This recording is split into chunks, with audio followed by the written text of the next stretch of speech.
Cops beat the black woman's daughter into a coma. She took down the entire department. Blood was everywhere.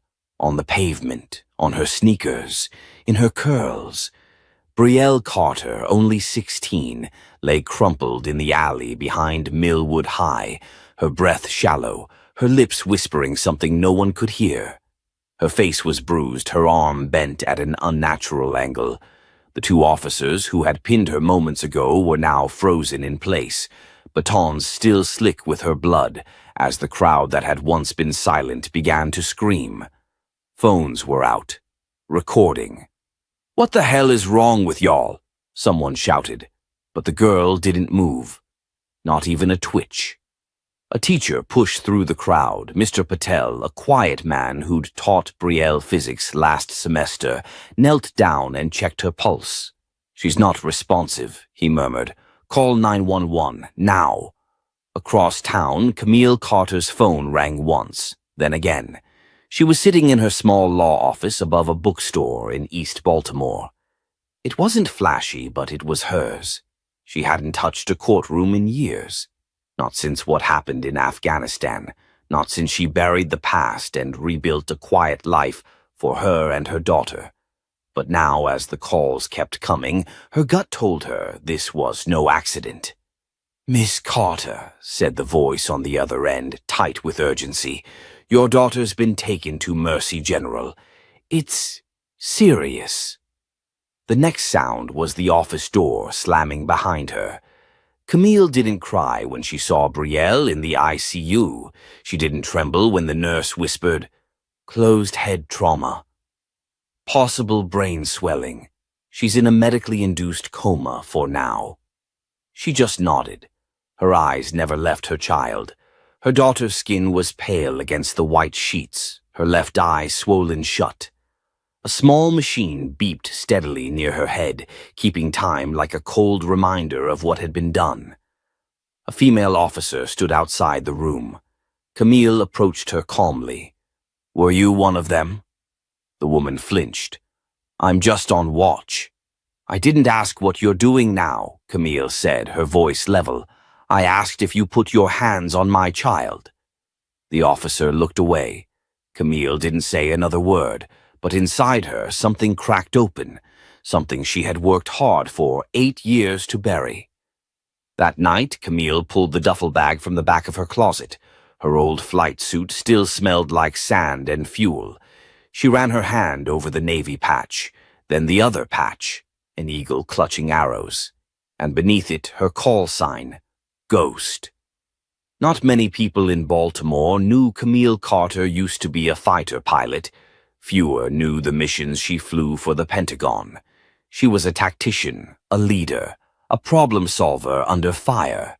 And now her daughter was in a coma because 2 overzealous cops thought a black teen looked suspicious near a high school. They picked the wrong mother. The next morning, Camille walked into the precinct unannounced. Her heels clicked on the linoleum floor like gunfire. A young officer stood up behind the reception desk. "Ma'am, this area is restricted." "Call your captain," she said. "Tell him Camille Carter is here. He'll know the name." The officer hesitated, then picked up the phone. 5 minutes later, Captain Drew Hastings came down from his office, face stiff, jaw clenched. "Well, well," he said. "Didn't think I'd ever see you again." "You shouldn't have to," she said flatly. "But your men put my daughter in the ICU yesterday." He swallowed hard. "Camille, if this is a legal matter—" "I'm not here as an attorney. I'm here as a mother," she said. "And this isn't a legal matter, not yet. But it will be if I don't get answers." "We're still collecting body cam footage." "I've already seen it," she interrupted. Hastings blinked. "How?" She didn't answer. "Listen," he said. "This doesn't need to get messy." "Too late," she said, her tone ice cold. "You have 48 hours. I want the names of every officer who laid a finger on my daughter. I want their histories. I want internal complaints.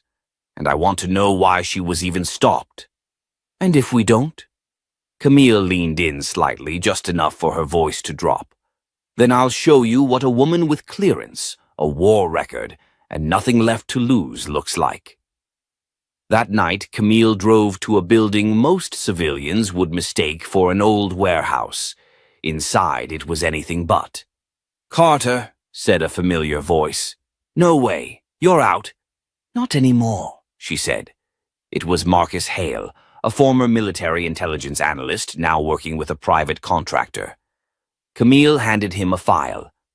"I need everything you can get me on these badge numbers," quietly. He skimmed the pages and whistled. "This one's been suspended twice. This one was involved in a shooting last year. Internal Affairs buried both." "Dig deeper," she said. He raised an eyebrow. "You planning to take them to court?" "No," she said. "I'm planning to take them apart." By the time morning came, the entire department had felt the ripple. Camille's face was still calm, but behind her a digital trail was being built. Old misconduct reports, racial profiling stats, whistleblower accounts no one had paid attention to before. And Camille, she wasn't stopping, because somewhere beneath those hospital sheets was her little girl. And until Brielle could open her eyes again, Camille would be hers, her voice, her weapon, her vengeance, and the city was about to feel it. Camille stood at the kitchen sink, staring blankly out the window as the morning light filtered through the blinds. Her coffee had gone cold hours ago. She hadn't slept, hadn't eaten. Her body operated on memory now. Reflex, discipline, rage. On the counter lay a manila folder. Inside, photocopies of every page Marcus had pulled from the department's internal systems overnight. It was worse than she'd expected. Officer Brent Talbot, Officer Raymond Kinney. The names were seared into her mind now. Both had multiple complaints against them, use of excessive force, racial profiling, harassment, all closed with a slap on the wrist, if anything. Most never even reached a supervisor's desk, and now they had put her daughter into a coma. The papers trembled slightly in her hands, but not from fear, from restraint. Camille had faced enemy fire. She'd been the only woman in flight briefings with 3-star generals. But this quiet rot beneath the surface of her own city was more dangerous than anything she'd ever flown into. She picked up her phone and dialed. "Agent Dana McAllister," the voice answered. "It's Camille," she said. "I need to see you." The field office for the Department of Justice sat tucked behind an old post office in South Baltimore. Easy to miss unless you knew what to look for. Camille did. Inside, Dana McAllister looked up from a mountain of paperwork. Her eyes lit up with a mix of warmth and dread. "Tell me this isn't about what I think it is." Camille dropped the folder on her desk. "It's worse." Dana flipped through the pages quickly, her brow furrowed, then raised, then dropped again. "Jesus, Talbot, that guy's still on the street? I flagged him 5 years ago." "And you buried it?" "I buried nothing," Dana snapped. "My report got kicked back by the DA's office, said it lacked substantial evidence. You know how this game works." Camille folded her arms. "You're saying I need to play it better." "No, I'm saying you're playing with fire." "I'm fine with fire." Dana exhaled and sat back. "What do you want from me?" "Access, intel, anything that helps me hold them accountable." Dana hesitated. "You know, if I help you with this off-record, it could end both our careers." "You owe me," Camille said quietly. Dana's eyes flicked up. "That's low." Camille didn't flinch. So was beating a kid into a coma. Back at the hospital, Camille stood outside Brielle's room and watched the monitors beep and flash their sterile rhythm. Nurses came and went. Dr. Lehner gave updates that felt increasingly hollow. "No change, still stable. We're monitoring closely." But stable wasn't enough. Camille needed a crack, a witness, a mistake. And then it came. A nurse pulled her aside, a young black woman named Janessa, nervous, eyes darting down the hallway before she spoke. "I shouldn't say anything," she whispered, "but I was at the ER intake that night. I saw the officers who brought her in." Camille's pulse kicked up. "They didn't treat her like a victim," Janessa said. "They were laughing. One of them actually said, 'She's lucky we didn't finish the job.'" Camille's hand clenched. "You'd testify?" Janessa shook her head. "I can't. Not unless I have protection. My job's already on the line just for talking to you." Camille handed her a card. "Call this number. Use my name. Tell them you're a whistleblower under Title VII. You'll be safe. I'll make sure of it." Later that night, Camille drove to her old contacts bar, the Brass Lantern. It was a cover. Always had been. She sat at the back booth waiting. 10 minutes in, a stocky man in a faded army jacket slid in across from her. Otis Walker, former military, now a security consultant for people with problems too big for the police. "You're back in it," he said without even a greeting. "I never really left," Camille replied. He smirked. "What do you need?" "A plan," she said. "I'm going to take down an entire department." He blinked, then laughed. "You serious?" "I'm beyond serious." Otis leaned forward. "Then let me tell you how it works now. You don't just need proof. You need a war chest, public support, leverage. I've got connections, names, documents. You'll need more than that. You need something they can't spin in a press release." Camille nodded slowly. "Then we go public," she said. Otis chuckled. "There's the Camille I remember.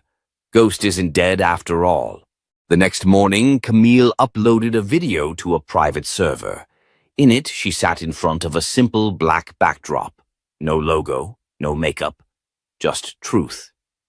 "My name is Camille Carter," she said into the camera. "I am a former combat pilot, a veteran of 3 classified operations, and a proud mother. 1 week ago, my daughter Brielle was assaulted by 2 police officers outside her school. She is now in a coma." She held up a photo, Brielle's 8th grade graduation. "She is 16 years old. She plays cello. She volunteers at the food bank. She wanted to be a doctor." Camille's voice broke slightly. "And now, because of 2 men who treated her like a threat instead of a child, I may never hear her voice again." She paused. "But I'm not here for sympathy. I'm here for justice, and I will not stop until it is done." She clicked stop. Otis sent it out. 10 hours later, the video had 1 million views. By dawn, the whole country would know her name. And more importantly, they'd know what the Baltimore PD had done. Camille Carter wasn't just a mother. She was a storm, and the system had no idea what it had just awakened. The city was no longer quiet. Camille Carter's face was everywhere, on news tickers, social media feeds, cable talk shows. The video had lit a match under a powder keg of long-simmering outrage. Baltimore wasn't just watching. America was. In the police department's downtown headquarters, Captain Raymond Kinney paced the hallway outside the conference room, fists clenched and shirt collar damp with sweat. Inside, the chief, 2 lawyers, and a press relations team tried to script a response. "They're painting us like monsters," Kinney muttered, staring at the flat screen in the lobby playing CNN. Camille's face filled the frame. The anchor's voice was sharp. "A decorated war veteran, a mother, and now a symbol for accountability in policing." Officer Brent Talbot leaned against the wall, arms crossed. "This is getting out of control," he said. Kinney looked at him. "You should have kept your mouth shut that night." Talbot's jaw tightened. "You should have stopped me." Neither said it, but both knew. They were exposed now. Across town, Camille sat at a round table with Dana McAllister and Otis Walker. The coffee shop was loud, but their corner stayed quiet. Camille flipped through a thick file Otis had prepared. Photos, case summaries, news clippings. Every civil suit settled with hush money, Otis said. Same pattern, same names. Talbot and Kinney keep showing up like mold. Dana nodded grimly. They're protected. There's a network above them. Judges, DAs, internal affairs. You won't break this with just public sympathy. Camille didn't blink. Then we expose the whole network. Dana looked hesitant. That's dangerous, Camille. I'm not afraid of danger. Otis leaned forward. You will be once you see what's next. He pulled out a flash drive and inserted it into Camille's tablet. A video popped up. Body cam footage, unreleased, sealed, leaked by someone within the department, a favor Otis had called in. Camille hit play. The footage was raw, blurry at first, but then it sharpened. There was Brielle, standing outside her school gates, books in hand, wearing her varsity jacket. Talbot's voice crackled through the mic. She's resisting. Brielle wasn't. She was backing away, hands in plain sight. Then the strike came, a baton. The screen jolted with motion, screams, and finally the sickening thud of Brielle's head against concrete. Camille's hands shook. Dana closed her eyes. Otis said nothing. He didn't need to. Camille stood. Leak it, she whispered. Dana opened her mouth. Camille, I said leak it. The footage went viral in under 30 minutes. Within hours, #JusticeForBrielle was trending nationwide. Protesters gathered in front of the police department. Local journalists camped out at Camille's doorstep. Civil rights attorneys reached out, offering pro bono support. But Camille didn't care about fame. She wanted the system gutted. That night, an emergency city council meeting was called. The mayor, under pressure, promised an independent review. But Camille knew the playbook. Delays, stalling, legalese. So she upped the stakes. She marched into the press conference with Otis at her side, carrying a second folder. This one marked confidential. She walked straight to the podium. My name is Camille Carter, she began. I appreciate the mayor's sudden interest in justice, but let me be clear. My daughter is not a political inconvenience. She held up the folder. This contains evidence that these two officers were not only protected, but encouraged. It includes emails, internal memos, and signed non-disclosure agreements from previous victims who were silenced. Gasps rippled through the room.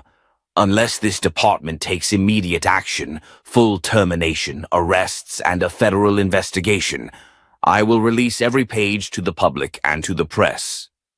The room erupted. The mayor's face turned pale. The police chief stammered for a response. Camille stepped back from the podium and whispered to Otis, Get ready, they won't go quietly. That night, someone broke into Camille's home. They didn't make it far. A steel bar wedged behind the door. Motion sensors, security cameras. Camille sat in the shadows, Glock in hand, watching the screen as a masked figure stumbled into her foyer and got tackled instantly by Otis, who'd been waiting in the living room.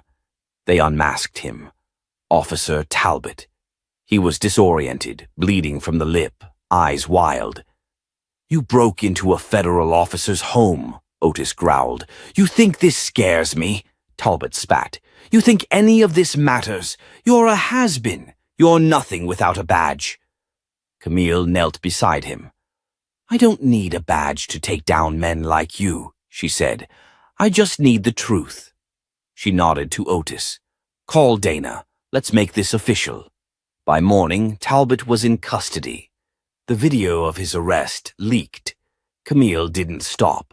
She held another press briefing, standing on the courthouse steps, this time with Brielle's empty shoes beside her on a small white stool. My daughter is still unconscious, she said, but she is not voiceless. Every person who shared our story is her voice now. Every protester, every tweet, every lawyer who stepped up, you are her chorus. She looked directly into the camera. Don't let them rewrite the story. We are not done. The crowd applauded, but Camille didn't smile. She turned and walked away, fire in her chest. Because deep down she knew this was still just the beginning. The corruption ran deeper. The department wasn't going to surrender easily, and she was ready to burn it all down to get justice.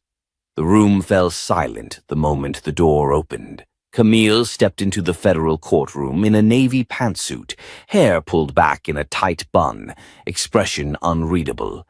Every eye followed her as she walked past the rows of reporters, community activists, and a growing number of off-duty officers who had come to observe. Dana McAllister was already seated at the plaintiff's table, papers organized, laptop open, her sharp eyes scanning every expression in the room. Camille sat beside her, nodding once without a word. "You ready for this?" Dana whispered. Camille replied without looking at her.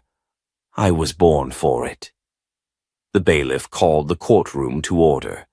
The judge, an older black woman named Celeste Harmon, took her seat. Camille had done her research. Judge Harmon had a reputation for no-nonsense rulings, but she also had a long history in civil rights litigation before taking the bench. "I hope that works in our favor," Dinah had said. Now, as the judge's gavel rang out, it was time to find out. On the other side of the courtroom sat Captain Raymond Kinney and his attorney, a smug man in a gray three-piece suit named Evan Carlisle. Next to him, Officer Brent Talbot sat with a thin bruise across his jaw, courtesy of his failed break-in attempt. The news hadn't reported it, but Dana had made sure the judge was informed off-record. Camille stared at them, her expression steady. Talbot didn't meet her eyes. Carlisle opened with a statement dripping with performative regret. "This incident is tragic," he said, "but we must remember, policing is not a perfect science. Officers are trained to make split-second decisions." Dana stood. "Objection, Your Honor. We are here to present evidence, not to entertain justifications." Judge Harmon waved her hand. "Sustained. Mr. Carlisle, stick to the facts." Carlisle tried to backpedal, but the damage was done. Then it was Dana's turn. She rose slowly, her voice calm but deliberate. "Your Honor, we intend to prove not only that excessive force was used against Brielle Carter, a 17-year-old honor student, but that it was part of a pattern of systemic abuse protected and encouraged by the Baltimore Police Department." She clicked a remote. A screen behind her lit up. Slide after slide showed other cases, other black and brown victims, civil settlements, sealed reports, suppressed footage, all of it connected by the same thread, Kinney and Talbot. Camille watched Kinney's jaw tighten. "Your Honor," Dana said, "we have a witness prepared to testify today, Officer Harold Reese, who served under Captain Kinney until last year. He has chosen to break his NDA and speak on what really goes on inside that department." There was a murmur across the courtroom. Camille turned as the door opened again, and in walked Officer Reese. Gray at the temples, shoulders squared with quiet guilt, he looked directly at Camille as he took the stand. "I was a coward," he said into the mic, "but no more." He detailed the quota systems, the silent green lighting of force against black youth, the racial slurs used in briefing rooms, and most damning of all, an email he had saved, signed by Kinney himself, instructing officers to remind troublemakers who's in charge. Camille's breath caught. The courtroom exploded in whispers. Carlisle tried to object, but it was useless now. Judge Harmon allowed the document into the record. "You've just opened the floodgates," Dana whispered to Camille. Camille's reply was cold. Good. During the recess, Camille stepped outside for air. Protesters lined the steps. Some held signs, some lit candles. Others just stood there holding photos of loved ones who'd never gotten justice. A young woman approached her, tears in her eyes. "My brother died in lockup," she said quietly. "They said it was suicide, but he had bruises everywhere. No one would listen." Camille held her hand.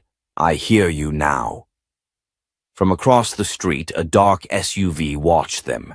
Inside, Lieutenant Carl Owens, Kinney's longtime fixer, lifted his phone. "She's making too much noise," he muttered. "Do you want me to handle it?" asked the man next to him. Owens gave a sharp look. "Not yet, but make sure she knows she's being watched." That night, Camille returned home to find her mailbox pried open. A manila envelope sat inside. No return address. Inside, a single photo of her and Brielle. Outside the hospital, circled in red ink. On the back, the words, "Back off, or next time we finish what we started." Camille stared at it for a long moment. Then she opened her laptop. She wrote a short email to Dana, Otis, and Judge Harmon. Subject line, "We go public, all of it."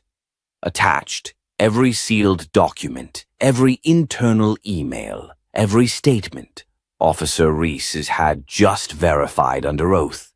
She clicked send. Then she picked up her phone and dialed. "This is Camille Carter," she said. "I want an interview, national broadcast, no edits. I'll talk about everything." The producer on the other end of the line stammered in excitement. Camille didn't wait. She hung up, turned off the lights, and sat in the dark beside Brielle's empty bed. She held her daughter's hand. "I'm not stopping," she whispered. "You hear me, baby? I'm not stopping until every last one of them falls." The morning Camille Carter went live on national television, Baltimore stopped. The interview had been heavily promoted, "The Mother Who Won't Be Silenced," and aired across every major network. But no one was prepared for what she actually said. Dressed in a simple black dress, Camille sat upright under studio lights, hands folded in her lap. Her voice was steady, her words deliberate. "They didn't just hurt my daughter," she said, eyes locked with the camera. "They've been hurting all of us, quietly, with permission. But I'm not quiet anymore." She released footage no one had seen before. Body cam videos, audio clips of officers mocking victims, and a partial recording from the night of Brielle's assault, recorded accidentally by a nearby smart doorbell. In the clip, Talbot's voice could be heard yelling, "Pin her down, little brat thinks she's above the law." The reaction was instant. Phones rang, protests erupted again. Camille's inbox overflowed with messages, some of support, some of threats. But it wasn't until an anonymous source leaked the internal memos Camille had sent to the media that the department truly began to crumble. The memos showed exactly what Officer Reese had claimed. Targeted tactics in black neighborhoods, inflated charges, pressure to clean the streets before quarterly reviews. Camille's name was flagged internally. So was Brielle's school. "Retaliation protocols," one memo said. People were furious. Yet, as the walls closed in around the department, Camille's real plan was just beginning. Camille met with Otis Clark in the back of a Jamaican cafe in East Baltimore, one she knew didn't have cameras or prying ears. Otis was no longer just an ex-detective. After Camille's interview, he'd gone viral for defending her on a late-night panel, exposing things even he hadn't dared to say until now. "You lit a fire," he said, sliding a USB drive across the table. "What's this?" she asked. "Surveillance logs from inside the department's internal affairs archive. Someone's been watching you for months." Camille opened the source. There were photos of her home, of her at the hospital, even one of her speaking with Officer Reese, dated a week before he testified. They knew he was flipping, Camille said, voice barely above a whisper. Otis nodded grimly. I think they planned to take him out if he didn't stay quiet. Camille's eyes narrowed. Then we move faster. She handed Otis a list. I want to subpoena everyone on this, from the assistant chief down to the desk clerks. If they've seen something, I want it on record. Otis raised an eyebrow. You're trying to shake the whole tree. No, Camille said. I'm trying to cut it down.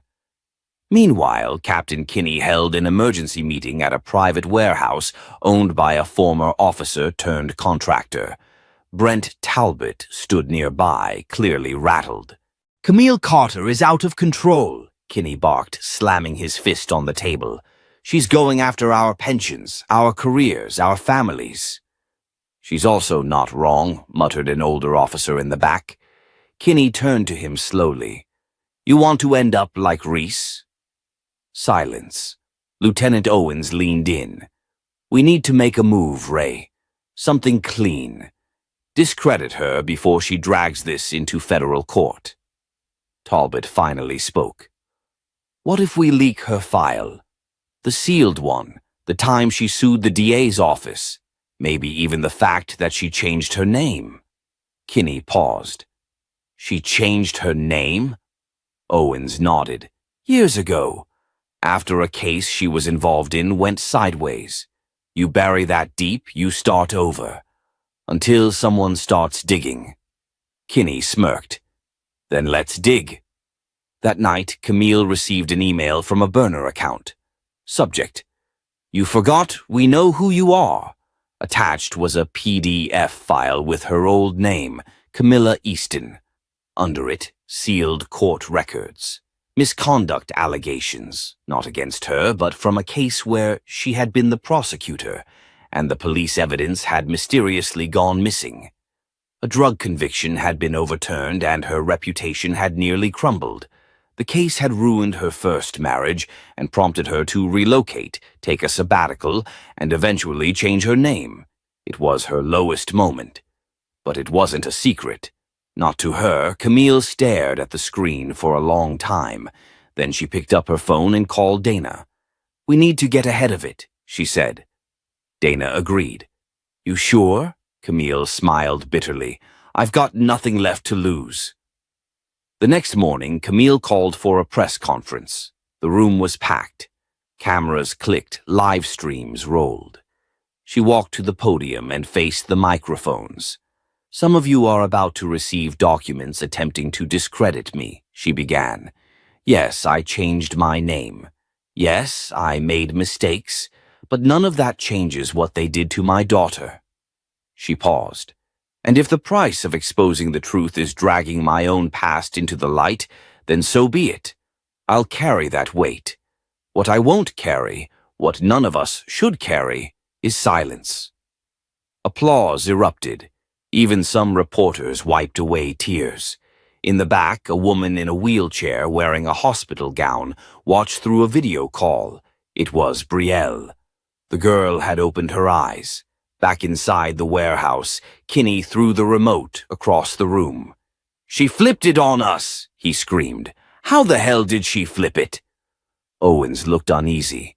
Because she's not afraid to lose, and that makes her dangerous. Talbot whispered, What do we do now? Kinney stared at the TV screen. We stopped playing defense. Then he picked up his phone and made a call. Activate everything. Burn the files. Get rid of the tapes. And make sure Camille Carter disappears from the headlines permanently. But outside that warehouse, parked down the street, was a white van. Inside, Otis Clark listened through a live tap. He hit record. Camille wasn't done yet, and neither was Justice. The warehouse raid hit the evening news like a thunderclap. Flashing red and blue lights danced across the screen as viewers across the country watched live footage of federal agents storming a decaying industrial building on the edge of Baltimore's Port District. Inside, agents recovered dozens of black trash bags filled with shredded documents, incinerated hard drives, and, most chilling, personal files on multiple community leaders, journalists, and even Camille Carter's own legal team. The raid came just 12 hours after Otis Clark delivered the secret recording of Kinney's order to a federal prosecutor. The case had crossed a line now. It wasn't just a local scandal, it was a national emergency. Inside her modest home, Camille stood frozen, watching the news beside Dana. Her hands trembled slightly as she pressed a tissue to her lips, not from fear, but from restrained rage and disbelief. "They were tracking journalists," Camille whispered. Dinah nodded solemnly. "Not just tracking, planning coordinated leaks, framing activists." Otis's voice crackled through the speakerphone. "The FBI's all over it now. They've got subpoenas flying in every direction, and Kinney's trying to cover his tracks hard." Camille took a breath. "That's fine. Let him run. The walls are closing in." Then Otis added something that made both women go still.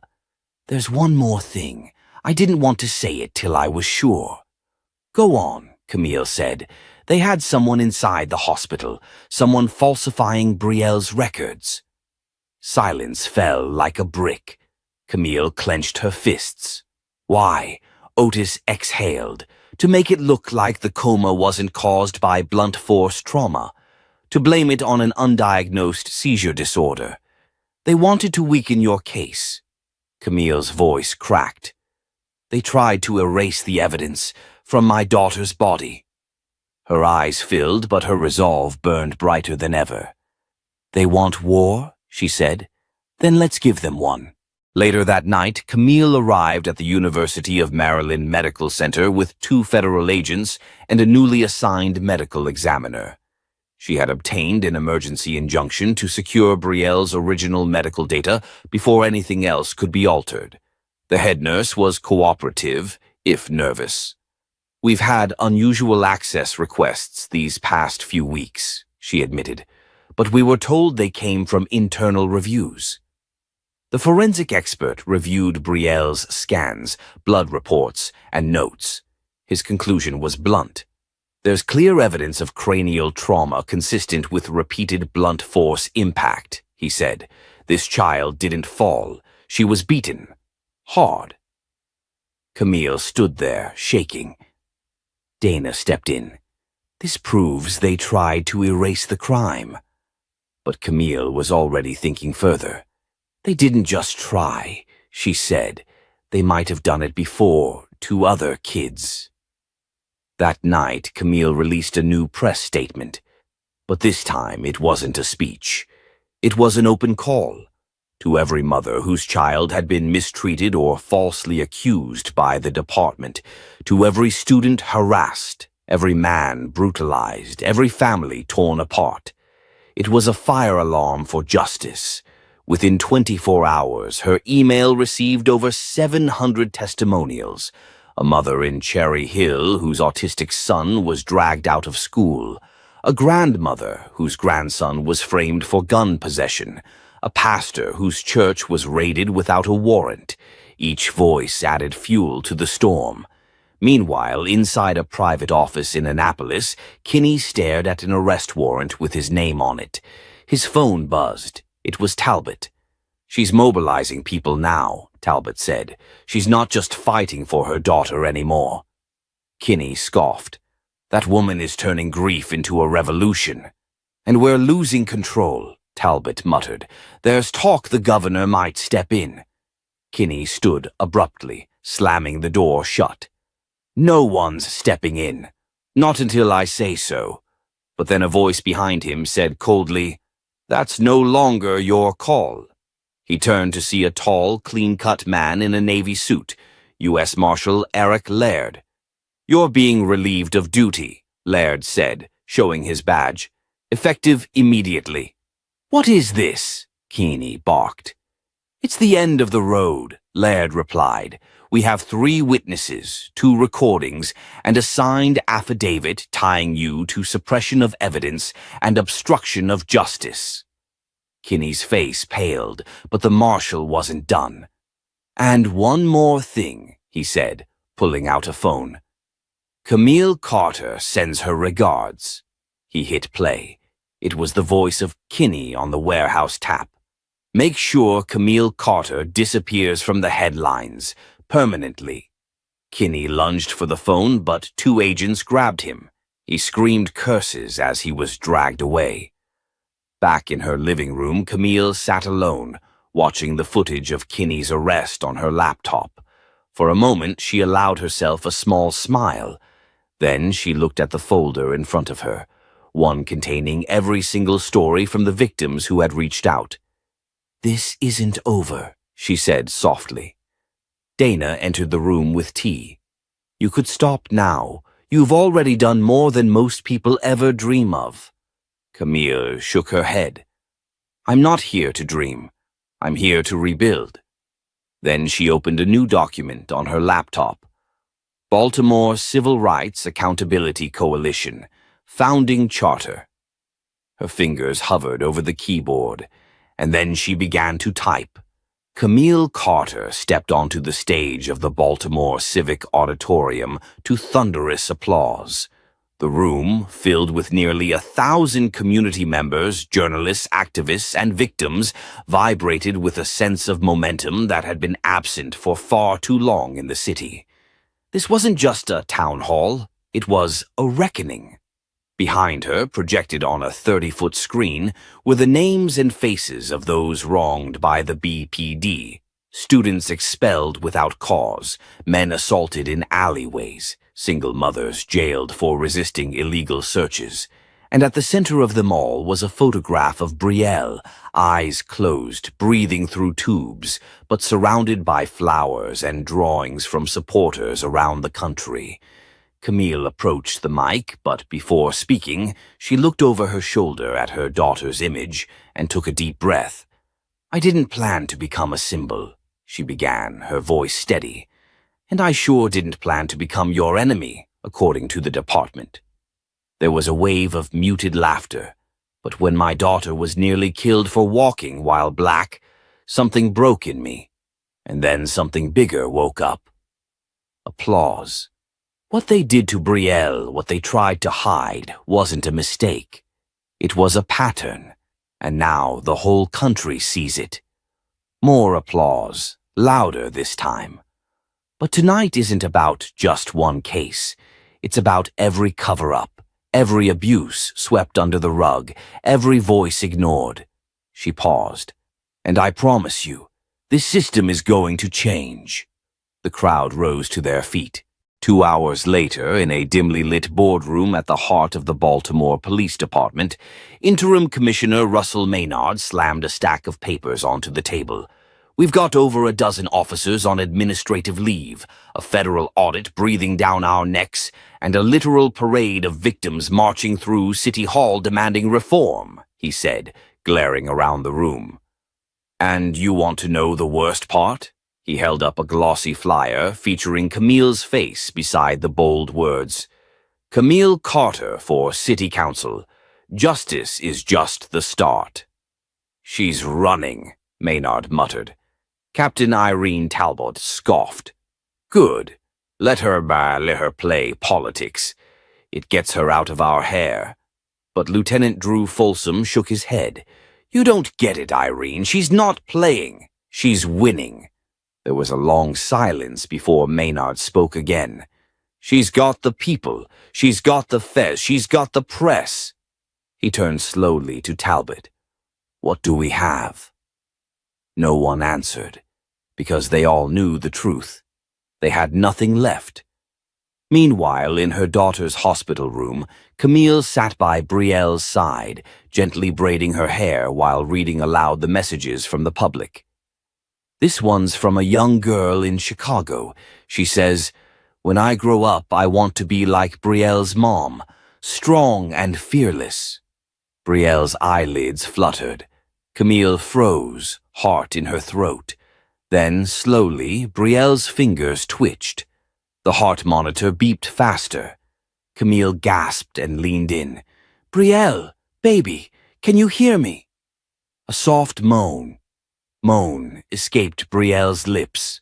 Her eyes opened, blurry, unfocused, but unmistakably alive. Camille sobbed, pressing her daughter's hand to her lips.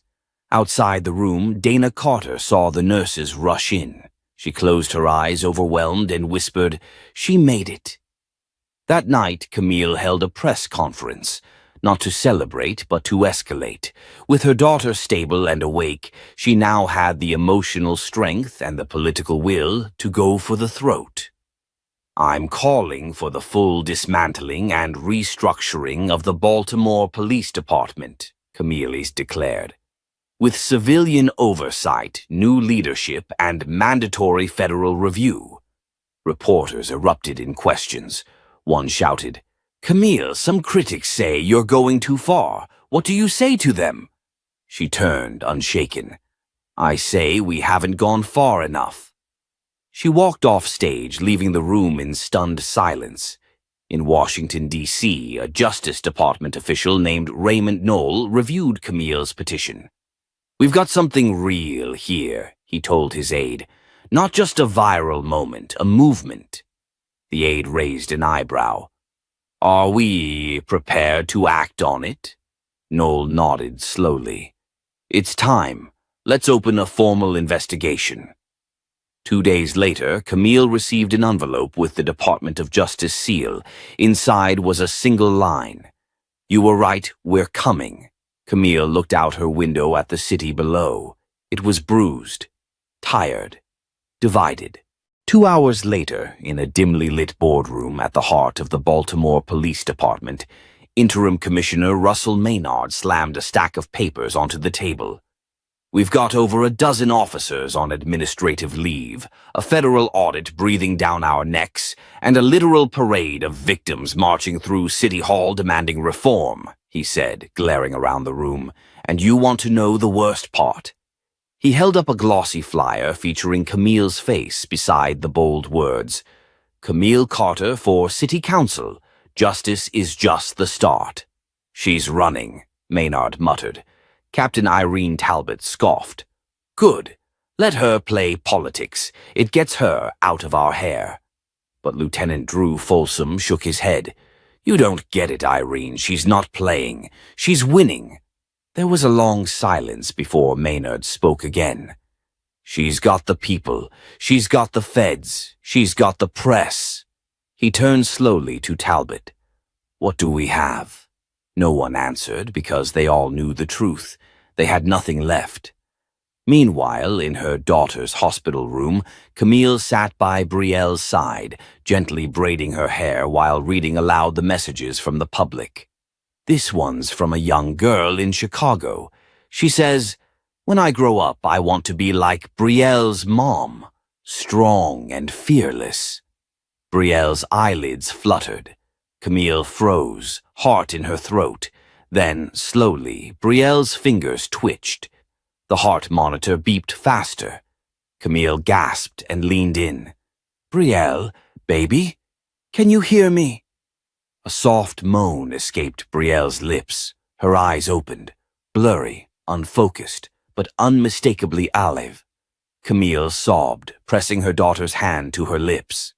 Outside the room, Dana Carter saw the nurses rush in. She closed her eyes, overwhelmed, and whispered, "She made it." That night, Camille held a press conference, not to celebrate, but to escalate. With her daughter stable and awake, she now had the emotional strength and the political will to go for the throat. "I'm calling for the full dismantling and restructuring of the Baltimore Police Department," Camille declared. "With civilian oversight, new leadership, and mandatory federal review." Reporters erupted in questions. One shouted, "Camille, some critics say you're going too far. What do you say to them?" She turned, unshaken. "I say we haven't gone far enough." She walked off stage, leaving the room in stunned silence. In Washington, D.C., A Justice Department official named Raymond Knoll reviewed Camille's petition.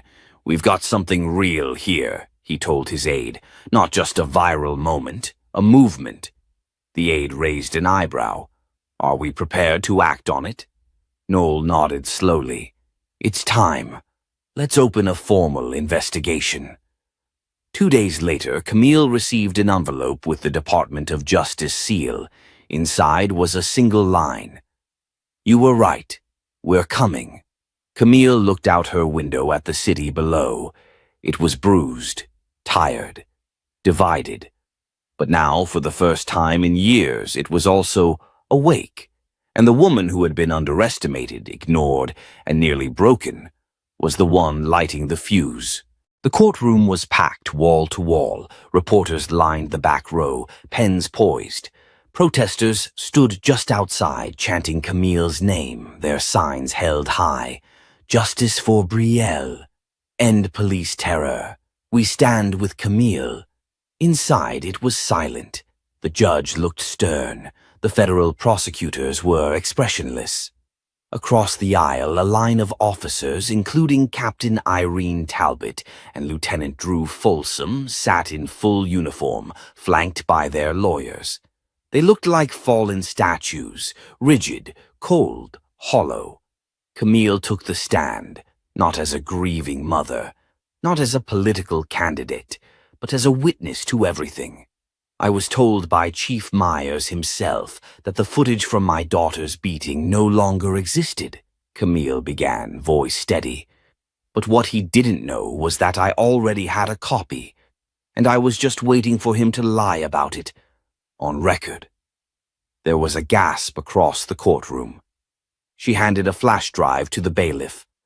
"This contains not only the full footage from the school's security cameras, but an internal email thread between officers and command staff discussing how to suppress and distort what happened." The screen behind the judge lit up.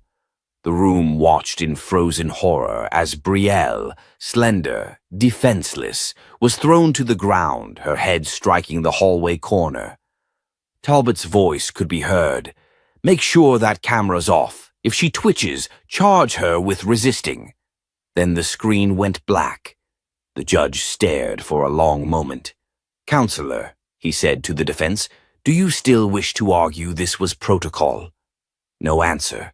The silence was their answer. Later that afternoon, Camille stood on the courthouse steps. Her voice cut through the city air like a battle cry. "This is not just about my daughter," she told the crowd.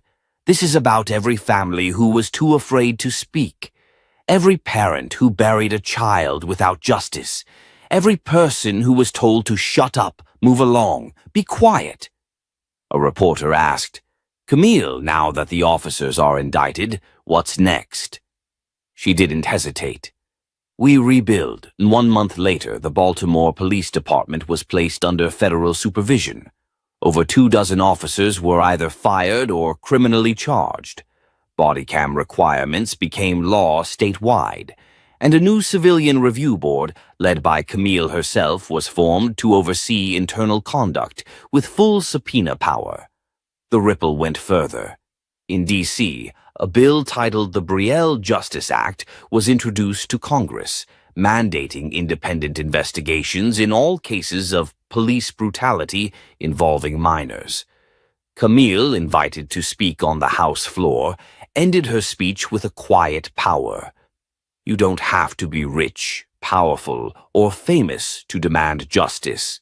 You just have to be loud enough that the system can't ignore you."